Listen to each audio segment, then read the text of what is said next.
Welcome back to Mental Training Thursdays. Today's topic, we're going to be talking about grief and loss, which is something we're all experiencing to one degree or another during this time. But first, we're going to talk about one of the questions that we had posed to us. Great. Yeah, so the question we had from last week, I'm skeptical that a breathing exercise could improve performance. Can you explain more on how this would impact performance for being such a small thing?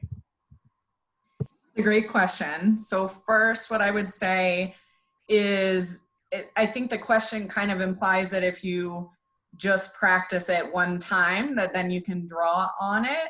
And what I would want to emphasize there is just like any physical training that you do, you have to do it consistently in order to improve, right? So when we talk about mental training and building those mental skills and the mind muscles that go along with it, we want you to get your daily dose of the mindfulness training.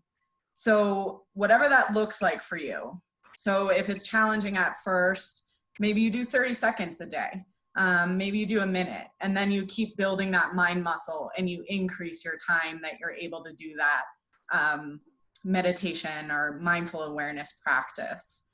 The other piece to it is, so the daily dose, consistency over time always pays off with the physical training, and we'll say mental training. So a lot of the skills that you're learning and training with your physicality in your sport transfer to the mental training side of things. The other piece is when you practice the breathing exercises in a less stressful environment and you master that, you want to start to then find ways to translate it and practice it in practice, right? And when you're on the field, when you're on the court. And that's, in theory, a less stressful than it would be a game or a competition or a race, whatever that is for you in your sport. And so once then you master associating the breath with a physical anchor, so in your practice and in your sport, then you can start to incorporate that in, say, pre-performance routines and things with competition. So it is this, you want to practice outside of sport at first. Once you feel like you're getting that strength, that mental training and that mind muscles growing, then start to translate that to practice. And then again, once you feel like you're mastering that, the mind muscles growing, transfer that to competition or a race. And, in addition to the mental practice and the rehearsal and creating that automaticity, it's also about training your body and making that mind-body connection and training your body on how to use a resource which we all have, that we're all capable of, which is using our breathing and harnessing it to our benefit for some of those physiological benefits and implications from this exercise. So just by taking deeper diaphragmatic breaths, you're getting more oxygen into your system, and that's getting into your muscles, and that's allowing for greater oxygenation of those muscles to be able to use them and fire them for what you're trying to execute physically and in sport. But it's also it can create relaxation in times when you might be feeling overly amped up or overly excited, and you need to physiologically calm the system down so that you can have better reaction time and clearer thought processes in order to execute whatever you're attempting. So that's something else that this breathing exercise is not just about how can it help you from a mental standpoint, but then the physical impact that it can have. And as Rachel was saying, it comes with time and with practice.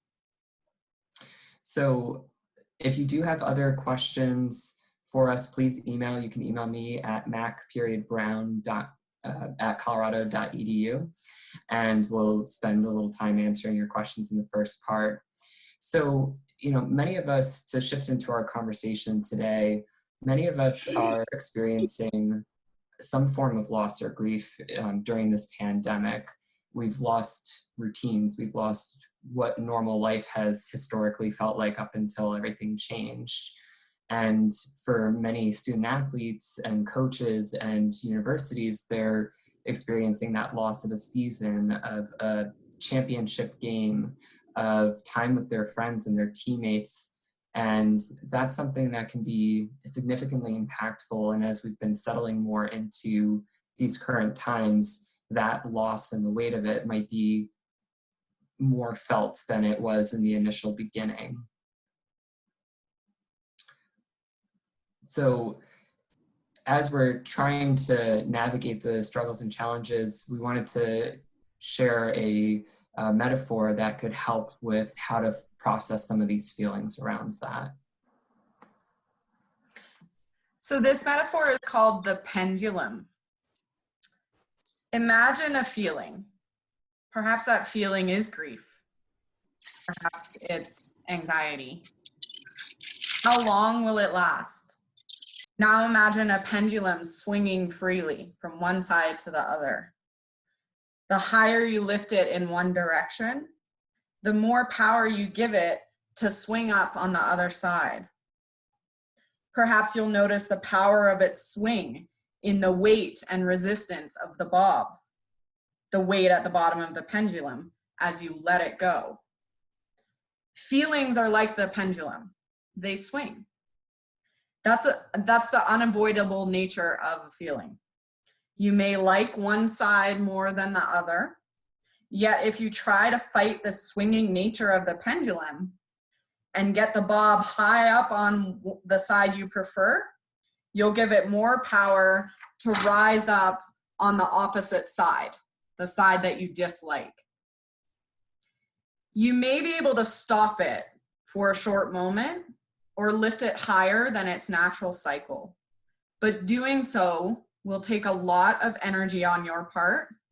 It's exhausting. And it doesn't work anyway, since sooner or later the bob will end up on the side you dislike, along with all the extra power you've been giving it. That's just the way pendulums work. The higher you move the bob in one direction, the more powerful the movement in the opposite direction. The pendulum may swing more for some people than for others. Some may like it, and others may get motion sickness from the movement. Now, suppose there's another option here besides grabbing the bob and trying to move it in one direction or another. What if instead you could climb up the attachment, up the string to the attachment? Being up there means that you're willing to let the pendulum swing. You don't expend your energy on the pendulum or the feeling, and you don't give the side you dislike any extra energy or attention. At the attachment of the pendulum, you can let it swing without getting motion sickness. The whole of you isn't swayed by the swinging of the bob, but the swinging is still there. So willingness with emotion is about how open you are to experiencing the natural swing of your emotions, thoughts, any sensations or memories, perhaps the loss of a season, when they show up on one side, and maybe in the form of happiness or fond memories when they show up on the other side.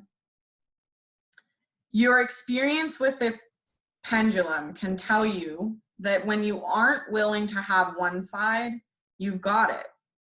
It's when you're really unwilling to have, say, grief or anxiety, that grief or anxiety is something to be really worried about.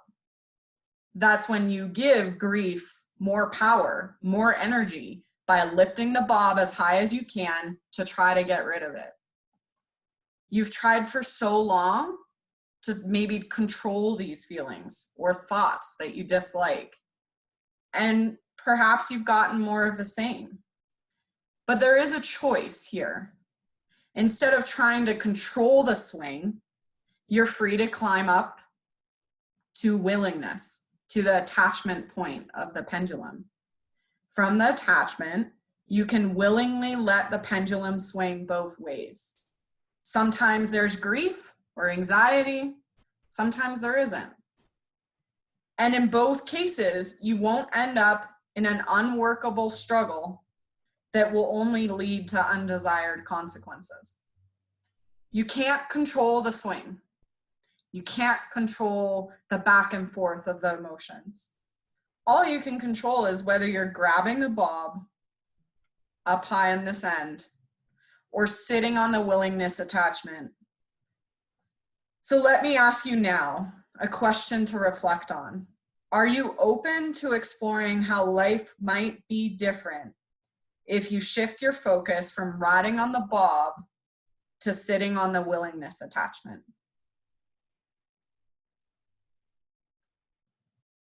So this metaphor we wanted to share because it's such a great example of the ride that is grief and loss and how one might experience that. And we thought it was important this week that we weren't necessarily giving a tangible skill per se, but having a conversation around the fact that everyone's process for grieving and for experiencing loss looks different from person to person. And even though there's a model for what grief and loss can look like from Dr. Kubler-Ross, which includes denial, anger, anxiety, depression, and acceptance, it doesn't happen in a linear way. It can happen in any order. You can repeat different stages, and you might have had an experience in your life where you significantly lost something or had a grieving experience. And that doesn't mean that that one-time experience means it's going to look the exact same way in a future experience of grief and loss, which is important because a lot of us might be grappling with that feeling of, well, I should be able to handle this because I know what grief and loss feels like, so I should be able to figure out how to navigate this time. And I think it's really important that we all remember that this is a very different circumstance that none of us have lived through before or experienced before. And so it's going to bring a lot of different feelings up. It's going to bring a lot of different pendulum swings up. And the way that we engage with that swing and with our feelings and our thoughts, that's going to be the thing that's going to help us process through our grief and loss, not trying to find some kind of standardized, manualized, here's the how-to of how to move through this loss or this change. So to wind down, we'll end us with a quote as usual, and we'll look forward to seeing you in the future. So just like the pendulum with grief, there's other metaphors out there around the ebb and flow, sort of like the ocean. And before I end with the quote, I hope that you will join us next week for Mental Training Thursday. The topic is shoulda, woulda, couldas. Should be an interesting and applicable topic for this time. So here's the quote. Grief is like the ocean. It comes on waves, ebbing and flowing. Sometimes the water is calm, and sometimes it is overwhelming. All we can do is learn to swim.